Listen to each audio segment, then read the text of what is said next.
Pizza हट और KFC ये रेस्टोरेंट्स चलाती है फ्रेंचाइजी सफायर फूड्स। इसका आईपीओ आज से खुल गया है। कंपनी के आईपीओ के जरिए 2073 करोड़ रुपए जुटाने की योजना है। प्राइस बैंड 1120 से 1180 रुपए है। अब तक ये आईपीओ 25% भर चुका है। ये आईपीओ पूरी तरह से ऑफर फॉर सेल है, यानी कि आईपीओ से जो रकम आएगी वो प्रमोटर के पास जाएगी, वो कंपनी में नहीं आएगी, या फिर उनके जो निवेशक उनके पास जाएगी। कंपनी के आईपीओ पर बातचीत करने के लिए, आगे के ग्रोथ प्लान्स पर चर्चा करने के लिए हमारे साथ जुड़ रहे हैं होल टाइम डायरेक्टर और ग्रुप सीईओ संजय पुरोहित और सीएफओ विजय जैन। संजय और विजय, आप दोनों का बहुत शुक्रिया, बहुत स्वागत है आपका 18 आवर्स स्वदेश पर। संजय, आपके पास पहले आऊंगा। अपने बिजनेस आउटलुक के बारे में थोड़ा हमारे दर्शकों को बताएं और ये बताइए कि यम ब्रांड जो है उसके साथ क्या कुछ अरेंजमेंट्स हैं आपकी कंपनी की। तो पहले मैं सफायर फूड्स के बारे में थोड़ी सी जानकारी देता हूँ। करीबन 5-6 साल पहले हमने ऑपरेशन चालू किया था 2015-2016 में, और तब हमने यम ब्रांड्स के साथ उनके जो छोटे फ्रेंचाइजीज है उनको हमने अक्वायर किया था और बिजनेस को कंसोलिडेट किया था। तकरीबन हमने 250 केएफसी और पिज्जा हट के स्टोर्स हमने अक्वायर किए थे, और ये 5 और 6 साल में हमने दोनों स्केल और प्रॉफिटेबिलिटी हासिल की है। काफी सारी मेहनत गई है यहाँ पे। आज हमारे पास करीबन 482 स्टोर्स है। हम केएफसी और पिज्जा हट रेस्टोरेंट चलाते हैं स्पेसिफाइड टेरिटरीज में, इंडिया में, श्रीलंका में और मालदीव्स में। श्रीलंका में भी हम टाको बेल चलाते हैं। तो ये 5-6 साल की जो जर्नी रही है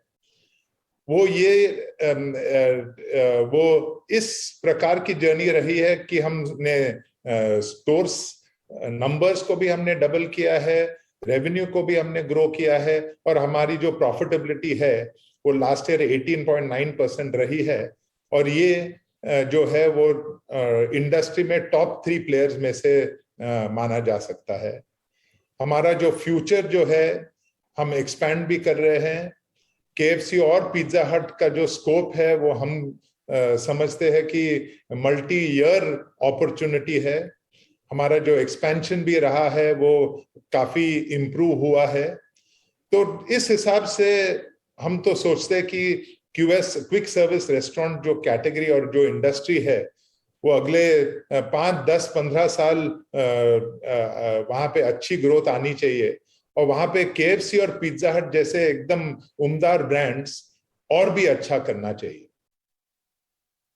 ठीक है, विजय, आपके पास आऊंगा। आप कंपनी के सीएफओ भी हैं और आपसे हम ये समझना चाहेंगे कि जो रीजन वाइज जो ब्रेकअप है वो बताइए, वो कैसा है, और ये बताइए कि आप रीजनल फोकस पर ध्यान देंगे या फिर ओवरऑल एक्सपेंशन पर आप फोकस करने जा रहे हैं। राइट नाउ करंटली केएफसी जो हमारे पास टेरिटोरियल राइट्स है, हम 10 स्टेट में ऑपरेट करते हैं। केएफसी 11 स्टेट्स में ऑपरेट करते हैं। पिज्जा हट ये 10 to 11 स्टेट्स जो हम ऑपरेट करते हैं। ये काफी बड़े स्टेट्स है। दे कंट्रीब्यूट रफली 56% ऑफ इंडियाज जीडीपी कवरेज है। Also in terms of top cities, 8 cities मानी जाती है जो टॉप सिटीज है इंडिया में, जिनमें 87% चेन फूड रेवेन्यू या ऑर्गेनाइज चेन फूड रेवेन्यू आता है। उस 8 सिटीज में से पिज्जा हट 6 सिटीज में मौजूद है जो हमारे पास टेरिटोरियल राइट्स है, जिसका 5 सिटीज के अंदर केएफसी का राइट्स है। सो ये हमारा कवरेज है बिटवीन द स्टेट्स, एक स्टेट वर्सेस। सो हमारा काफी यूनिफॉर्म स्प्रेड है अक्रॉस द वेरियस स्टेट्स। ऐसा नहीं है कि हम एक स्टेट को फेवर कर रहे हैं वर्सेस अदर। अपॉर्चुनिटी हर जगह है, बीट मेट्रो, बीट टियर 1। हमारे जो स्प्रेड है केएफसी का और पिज्जा हट का, करीबन 30 to 50 सिटीज में हम स्प्रेड है मौजूद है। और जो हमारा आगे का ग्रोथ स्ट्रेटेजी रहेगा वो 2 फोल्ड रहेगा। एक तो डीपर पेनिट्रेशन भी हम करना चाहेंगे। सो बड़ी सिटीज जहां पर है जैसे कि मुंबई, दिल्ली, ये सब सिटीज में हम और डीपर एंड डीपर पेनिट्रेट करना चाहेंगे।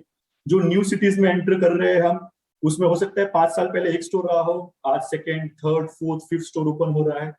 एंड उसके अलावा स्मॉल फ्रैक्शन ऑफ हम एकदम न्यू सिटीज में भी जाना चाहेंगे। एंड हमने देखा है न्यू सिटीज में हमारा रिस्पॉन्स इनिशियली काफी यूफोरिक भी होता है, ब्रांड एक्सेप्टेंस काफी अच्छा है। सो 2 फोल्ड स्ट्रेटेजी रहेगी rather than focusing on just 1 city और 1 स्टेट। वाइड स्प्रेड स्ट्रेटेजी रहेगी in terms of growth. Vijay, Covid ने काफ़ी हद तक जो कारोबार करने का जो तरीका है, जो इंडस्ट्री के जो डायनामिक्स हैं, उसको भी चेंज किया है और अब लोग प्रेफर कर रहे हैं, ऑनलाइन प्रेफर करते हैं या फिर मजबूर होकर टेकअवे की तरफ जाना पड़ा है। ये बताइए कि डिलीवरी और टेकअवे का जो सेगमेंट है, वो आपके ओवरऑल जो इनकम है उसमें वो उसका कंट्रीब्यूशन कितना कितना है, कितना हिस्सेदारी है उसकी?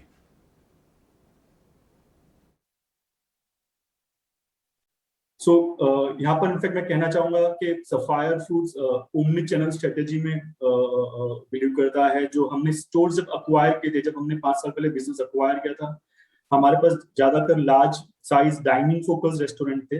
बट सफायर सिंस देन जो हम ओपन कर रहे हैं वो टाइटर कॉम्पैक्ट फॉर्मेट स्टोर्स ओपन कर रहे हैं, जो ओमनी चैनल है, जहाँ पर तीनों चैनल को इक्वल तवज्जो दी जाती है। डाइनिंग, डिलीवरी, टेक अवे, जहाँ पर तीनों को जो गेस्ट एक्सपीरियंस है, जैसे डाइनिंग के अंदर कंटेम्पररी गेस्ट एक्सपीरियंस देना चाहिए, टेक अवे के अंदर कॉन्टेक्स्टलेस टेक अवे एंड पेमेंट, और डिलीवरी के अंदर हम हाइब्रिड मॉडल यूज करते हैं जहां पर एग्रीगेटर के साथ पार्टनरशिप है, प्लस हमारा खुद का ऐप भी है। जो मिक्स रहा है FY21 के अंदर 42% डिलीवरी मिक्स रहा है हमारा, तकरीबन 27% टेक अवे रहा है, और बैलेंस जो है वो 31% के आसपास डाइनिंग से आया है। ठीक है। संजय, आपसे एक आखिरी सवाल कहेंगे। देखिए, जो QSR वाली जो कंपनी है, जो क्विक सर्विस रेस्टोरेंट में जो ऑपरेट कर रही हैं, उनके लिए एक की मैट्रिक्स होता है सेम स्टोर सेल्स ग्रोथ। ये बताइए कि आपके लिए सेम स्टोर रेवेन्यू ग्रोथ किस तरह का रहा है और आगे के लिए आप किस तरह के आउटलुक देना चाहेंगे हमें? तो हमारी सेम स्टोर सेल्स ग्रोथ दोनों ब्रांड की अच्छी रही है। प्री कोविड का जो रन रेट है उसको देखना चाहिए। प्री कोविड अगर हम KFC की बात करेंगे तो करीबन 3-4 साल से almost double digit same store sales growth रहा है KFC का। So between 9 and 11% same store sales growth. Covid के टाइम पे क्योंकि रिस्ट्रिक्शंस थे रेस्टोरेंट ऑपरेटिंग आवर्स में, इसीलिए सेम स्टोर सेल्स डिक्लाइन रहा है, लेकिन वो मैं समझता हूं कि वो टेम्पररी फेज है। पिज्जा हट का जो सेम स्टोर सेल्स ग्रोथ रहा है वो करीबन 5 to 6% के हिसाब से रहा है, और जैसे पिज्जा हट के रेस्टोरेंट्स में भी हमको कोविड का असर पड़ा था और डिक्लाइन हुआ था, लेकिन अब हम देख रहे हैं कि कोविड के टाइम पे हमारी जो डिलीवरी की सेल्स जो आई थी वो ऑलमोस्ट वो काफी सारी इंप्रूव हुई थी। सो FY19 में हमारा डिलीवरी कंट्रीब्यूशन 21% था और FY21 में वो डबल हो गया था 42% में। और जैसे अभी माने first half of this financial year अगर हम देखते हैं तो डिलीवरी का जो सेल्स है वो उतना ही उसी लेवल पे रह रहा है, और हम देख रहे हैं कि डाइन इन सेल्स अब वापस आना चालू हुआ है। तो अगले कुछ महीने में same store sales growth pre covid levels पे जितना था उतने पे आना चाहिए। ठीक है संजय, बहुत शुक्रिया। विजय, आपका भी बहुत शुक्रिया हमें समय देने के लिए, 18 और स्वदेश से बातचीत करने के लिए, और आपको आपके IPO के लिए बहुत शुभकामनाएं। चलिए आगे बढ़ेंगे और बता दें कि सफायर फूड्स के मैनेजमेंट से बातचीत कर रहे थे। IPO इनका आज खुला है और पहले दिन अब तक ये 28% के आसपास सब्सक्राइब हुआ। ये पूरा का पूरा ऑफर फॉर सेल है, यानी कि जो भी पैसे आएंगे वो प्रमोटर के पास या फिर इनके जो बड़े निवेशक हैं उनके पास जाएंगे। ये आप ख्याल रखिएगा। चलिए एक और